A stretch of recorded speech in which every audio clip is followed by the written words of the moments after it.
8 빼기 네모는 12분의 7입니다. 더하기, 빼기, 곱하기, 나누기에도 주인이 있습니다. 그 기호 뒤에 있는 것이 주인입니다. 빼기의 주인은 네모죠. 중학교에서 네모를 x라고 합니다. 네모를 x로 해서 등호를 건너 이항을 하겠습니다. 그러면 네모의 부호가 바뀝니다. 노란 경계선은 등호의 왼쪽과 오른쪽을 표시하는데 그 선을 넘어가면 부호가 바뀌게 되는 것입니다. 8은 12분의 7 더하기 x로 변합니다. 더하기에서 2 더하기 3과 3 더하기 2는 똑같죠? 더하기에서는 앞뒤를 바꿀 수 있습니다. 그래서 8은 x 더하기 12분의 7로 쓸 수 있습니다. 더하기의 주인은 12분의 7이죠. 그것이 다시 등호를 넘어가면 빼기가 됩니다. 8 빼기 12분의 7은 x가 되는 것이죠. 그동안 연습해왔던 자연수와 분수의 뺄셈을 한번 암산해 보도록 하겠습니다. 8개의 피자가 있었는데 12분의 7을 먹어야 됩니다. 그러면 7개의 피자가 남겠죠. 하나의 피자는 12조각으로 쪼갰을 겁니다. 그 중에서 7조각을 먹었으니까 5조각이 남겠죠. 따라서 x는 7과 12분의 5가 되겠습니다.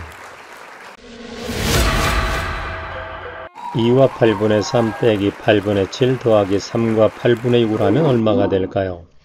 이 문제에서는 곱하기하고 나누기가 보이지 않습니다.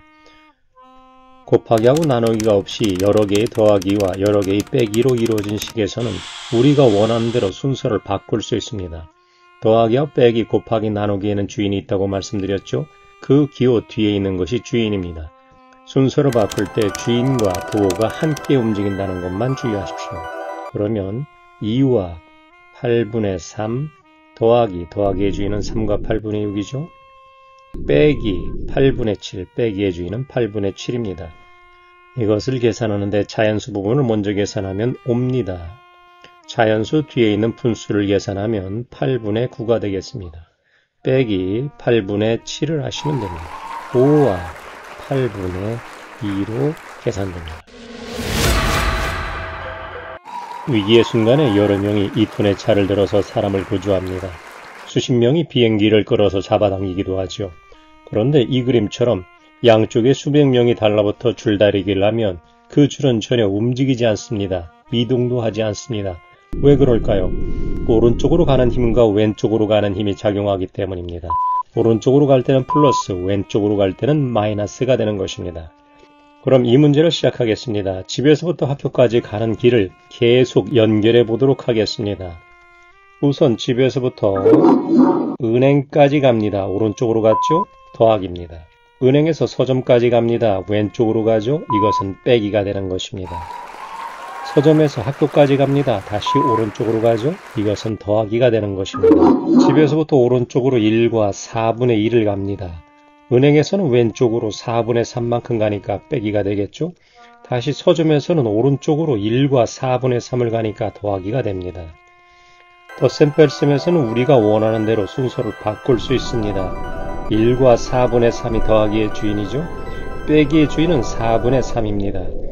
그런데 여기 뒤쪽에 분수 4분의 3과 4분의 3이 똑같은데 빼기가 있습니다. 따라서 이것은 사라집니다. 남는 것은 2와 4분의 2가 되겠습니다. 약분하는 과정은 초등학교 5학년의 배움으로 그때 다시 한번 설명드리도록 하겠습니다. 색 테이프를 겹쳐서 붙였을 때 전체 길이를 구하는 문제입니다. 지난 동영상과 마찬가지로 오른쪽으로 8과 5분의 4만큼 갑니다. 더하기죠. 겹친 부분은 왼쪽으로 갑니다.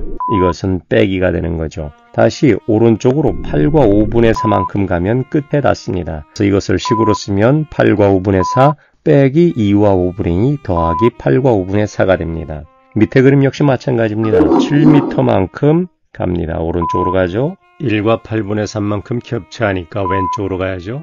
왼쪽으로 갔으니까 이것은 빼기입니다. 다시 여기서부터 7m를 연결합니다. 더하기가 되죠. 겹친 만큼 다시 왼쪽으로 가죠. 또 여기서 7m만큼 다시 갑니다. 이렇게 하면 식을 쓸 수 있습니다.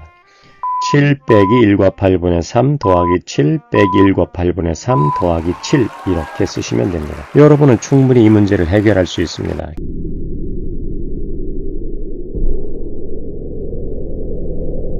하루하루 살아가는 과정이 자녀를 위한 교육이라 할 수 있습니다. 자녀의 멋진 이름이 있음에도 불구하고 똥강아지라고 부르신다면 시간이 흘러가며 자신을 똥강아지와 동일시할 위험성이 있습니다. 똥의 이미지, 강아지의 이미지는 미래 자신의 모습을 저렴하게 만들 수 있습니다. 이름을 자랑스럽게 불러주시며 자녀를 응원해 주시고 믿어주신다면 아이들은 상상력을 발휘하여 자신만의 미래 이미지를 만들어갈 것입니다. 누군가 확정시킨 이미지가 아닌 자신만의 이미지를 창조해 나아갈 것입니다. 자신의 삶을 당당하게 살아가겠죠. 애기 아가 역시 마찬가지입니다. 청소년이 되었을 때 자녀를 한 사람의 인격체로 인정하기보다는 부모의 일부분으로 여길 가능성이 높습니다.